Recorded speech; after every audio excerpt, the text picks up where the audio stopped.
Assalomu alaykum. Men Kimyo texnologiya instituti magistraturasi M2504 MGQ guruh talabasi Otajon Sobirman.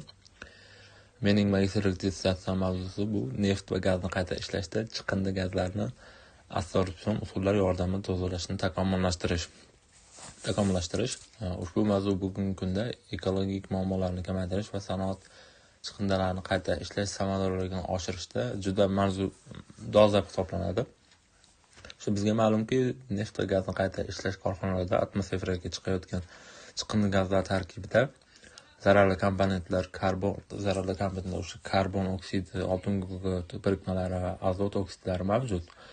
Ularni kamaytirish uchun samarali absorpsiya texnologiyalarini ishlab chiqish kerak bo'ladi va atrofni muhofaza qilishda o'sha muhim ahamiyat kasb etadi. Endi tadqiqotimizning asosiy maqsadiga to'xtaladigan bo'lsak, chiqindi gazlarni tozalash uchun yuqori samarali absorbentlarni tanlash va texnologik jarayonlarni optimallashtirish hisoblanadi.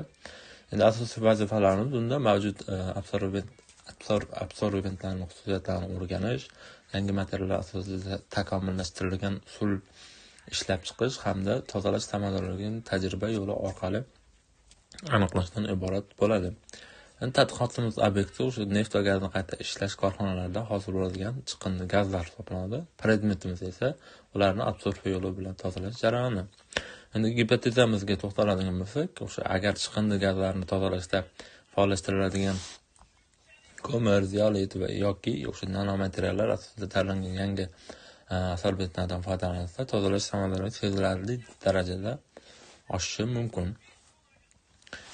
Umuman olganda olingan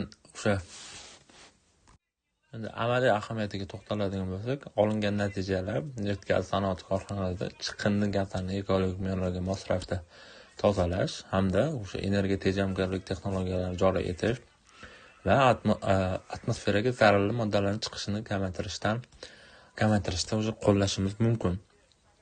Umuman xulosa qilib aytadigan bo'lsak, shu tadqiqot nafaqat ekologik, balki iqtisodiy jihatdan ham samarali yechimlar yaratishi mumkin.